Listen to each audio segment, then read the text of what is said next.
It's incredibly rare in the e-mountain bike world to get something which is unique, forward-thinking, and also prototype at the same time. Today here in the hills above Finale, we're lucky enough to have one such bike and the owner. And that person is Claus Fleische, CEO of Bosch e-bike systems. You're a lucky man, Claus, to have a bike such as this. Absolutely. Prototype e-bikes. Claus, this bike is absolutely laced with forward-thinking products.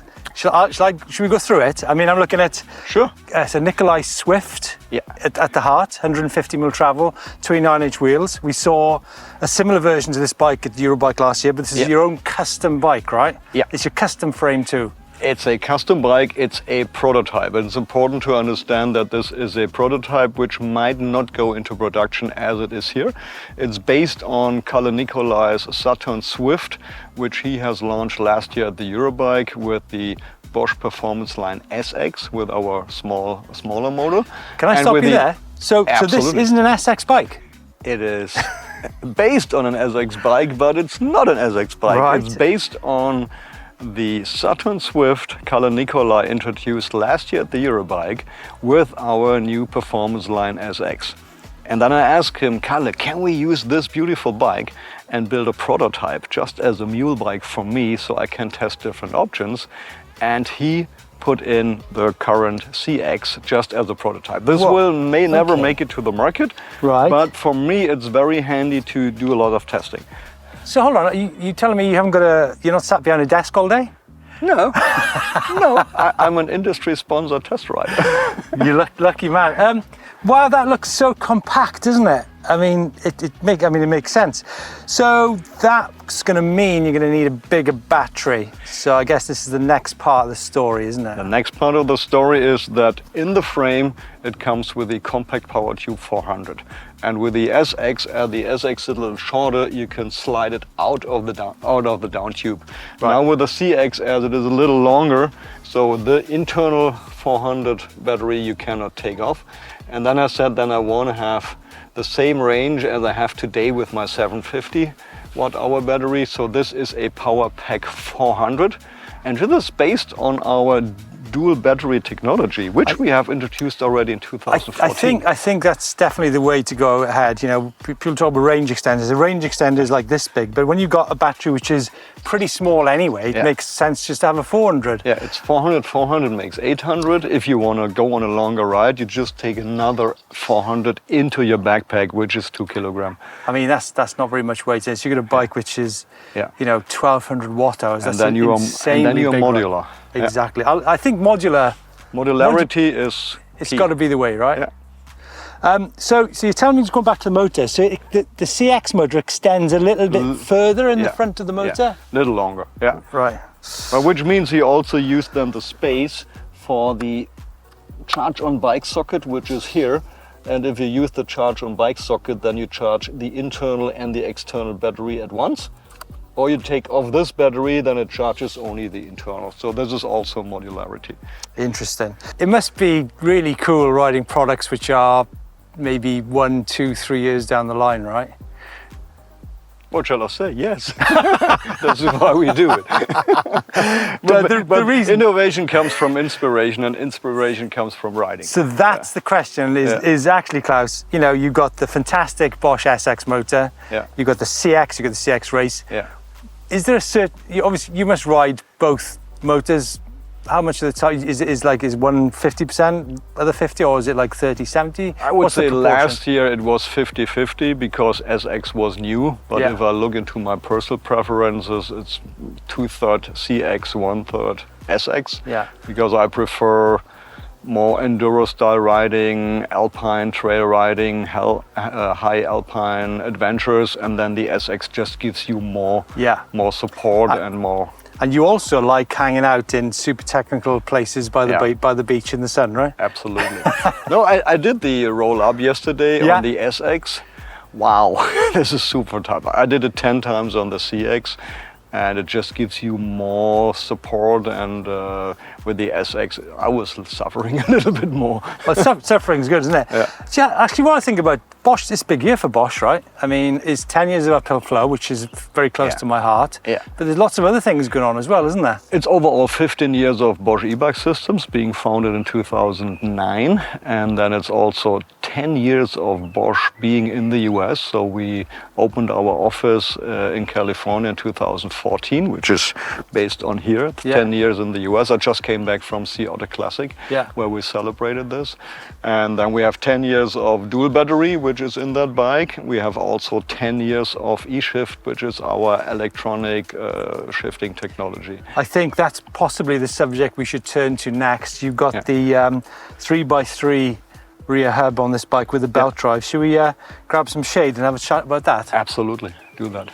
Rear hub 3x3. What's give us a bit of background to you fitting this. I mean, from my eyes, it's the answer to lots of questions lots of people have been asking, right? Yeah. So. Yeah, let's go back 10 years in time when we had the idea with eShift, electronic shifting. The idea was now that we have energy on a bicycle and we have intelligence, which is electronics. How about we give power and support and sensor data to derailleurs and hubs? And we started this back then with New Vinci, which is Enviolo today, with Shimano, with SRAM, then over the years Roloff, and now the latest integrated gear hub is now the 3x3 by HB High-Tech. And as it has full torque capabilities, the idea was to put it into that bike. So when you say full torque capabilities, you mean that hub is capable of withstanding the full torque of the motor. And it's also electronically operated, right? This Absolutely. Hub. Right, there is an actuator on the other side. The actuator gets its power out of our battery. We have a shifter here, and the shifter activates the actuator. Yeah. And we also show in the display the gear you were in. 1 to 9. 3x3 is 9, and then we show in the display. So it shows in the existing Bosch display. Well, that's very cool, isn't it? Yeah, so that's basically system integration, integrating functionality and then also human-machine interface, HMI, and displaying the gear you're in. Wow, this has got to be the way ahead, isn't it? Yeah.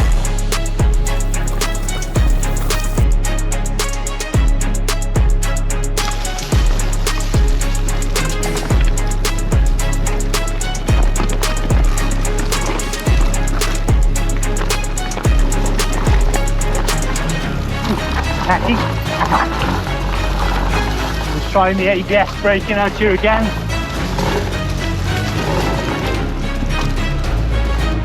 So now you tell me, after having the chance to ride this beautiful bike up and down, what's your experience? Well, first of all, I have to thank both yourself and Carl and Nicolai for letting me have a spin on that. It's funny, isn't it? I think the big steps in technology are on e-mountain bikes. This kind of stuff isn't really available to mountain bikes. Having ridden it, my first reaction, which really is important, is I don't see that having the weight in the hub as a disadvantage of going uphill. I did ride some pretty tacky rocks, which probably only a small percentage of people can ride. I didn't find it as a disadvantage. I thought the shifting was incredibly light and accurate, and very quick as well. I'm a bit lost for words, to be honest. I think another thing which I noticed was the fact, I looked, as you might have just seen on the GoPro, is when I stopped, I totally forgot that the brakes were the wrong way around for me. Yeah. And because it's got ABS, which I've not spoken about yet, it's not a problem. But I mean, do you see there being any negatives? The only negative I see is that it's not available to more people on the market. That's my only negative. Have you seen it? Because it's brand new technology, so the combination of a drive unit and a belt and a rear hub is not that common. And we all know derailleurs and a chain, has high efficiency and a wide range of gears and shifting in all conditions, shifting under load, and now we are experimenting. That's the reason for this prototype bike, is to learn as we go and to prototype the mechanics, the actuator and the software software to make it even better. And climbing with that bike and riding all day, so far, no disadvantage. So I'm thinking durability, simplicity, weatherproofness, cost. These are things in its and favor. No fear of any time hitting your derailleur on a rock and losing a derailleur. So we all have this once per year that we are really scared, oh, there is a section where I could hit my derailleur. And I think one more point could possibly be 9 gears. Yeah. I don't think we need 12 gears on an eMtb. It's enough, isn't it? 9 is fine, yeah. I've been riding on this bike now 500 kilometers, mainly on trails, uphill and downhill, also technical uphill, super good. And I guess we haven't talked about the belt drive yet. I mean, the belt drive, again, simplicity. I mean, I do notice that Nicolai have got a different chain tensioner on this bike to what I've ridden on other bikes, right? Yeah. It has got a custom setup, which is done only by Nicolai, isn't it? Yeah, if you want to talk especially about the belt and the tensioner and all of that, you need to talk to Kalle, because this is his design and he is with carbon gates. So hold on. And can I buy one of these bikes off Kalle, Nicolai? not in that setup, but he is doing other e-mountain bikes with this hub and with the belt. Not in this very same setup. Can people take an order for this bike? No. There you go, folks. So don't go hassling Kalle Nicolai to build bikes like this. I had to promise. Should we go and have a quick chat about ABS down the hill? Down the hill? Yeah. Sure. Let's go down. ABS braking. Now, I actually rode ABS in Verbier in 2022, but that wasn't the first version of ABS, was it? Then you were coming late to the game, because we launched our first generation ABS in 2018, back then mainly for city touring trekking. And then the second generation ABS, which you were riding in Verbier, is basically this ABS here. And we then also introduced ABS for mountain bikes with the trail mode. I've got to say, as I was coming down the hill, as you saw on the GoPro, I was able to brake and not worry about having the front brake on the right-hand side or vice versa. Very impressed, Klaus, when I rode ABS, particularly on loose rocks, on terrain which I didn't know. A lot of the time you've got like a round rock. Normally with traditional brakes, the brake will grab the rock and you'll move like that. With ABS, the wheel moves through the rocks, doesn't it? I think, in terms of performance, there's definitely an advantage there, isn't there? Yeah, the whole idea of the second generation ABS, which came with a smart system, was how can we transfer from safety to performance. And with that, the idea was we need then also performance brakes, knowing that these brakes have a different hydraulic setup. And from your hand power and to the clamping force and then to the stopping power. And then we had also to make improvements with our ABS second generation. So this setup is something like Natalie Schneider was using last year. Right? She's world champion, and her second gold medal she won with the setup. And this weekend on Sunday in the EEDRE, we will see also some riders with the setup. We saw actually Emmanuel Pombo on the KTM team. He's riding ABS brake and he's tested it quite a lot. Obviously, he comes from a downhill background. He knows how to brake pretty hard. He's found it a performance advantage here at racing. Yeah, the idea is what makes a racer faster. So being faster and being longer faster. And longer faster means braking later harder. Yeah. But if you brake later harder, you always come to the transition point where you may lose control over your front wheel. Yeah. And this is then where the ABS helps. It was interesting because Pombo was saying to me that now, when he goes, because he rides downhill a lot, he gets back on his downhill bike now and he finds he's braking too hard. Yeah. Whereas the ABS actually takes the thinking out of your hands, doesn't it? Does it for you? It doesn't take the thinking out of your hand. You should still know how to handle a bike and where to use your brake and where not. Yeah.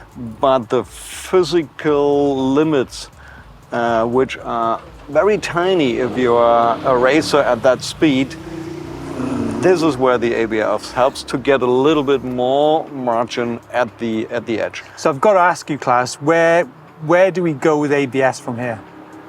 What's the progression? Where will that take us to? Yeah, to the performance level, and we will see it in enduro racing, in e-enduro racing, and in any e-mountain bike sport you can imagine. Wow, fantastic. Klaus, thanks so much for, wow, what a fantastic day. on a bike which, like I said, is unique, it's forward thinking, and also its prototype is so cool. Few last things: SQ Labs Fox transfer dropper, SQ Labs pedals, Hope cranks from the UK. What length are they? 165. We've got handlebars, we've got Acros handlebars, SQ Lab grips, DT forks and shock, obviously, from your man. Yeah, from Daniel Berger, eBurger. And interesting, one last thing, Klaus, you've chosen the DT aluminium wheels over carbon. What's your thinking behind that? Yeah, because in enduro you want to have a little bit more flex and not too stiff of wheels, so I would say aluminum is the way to go. And I'm not a professional rider, so I rather have some safety margin in the wheels. Yeah.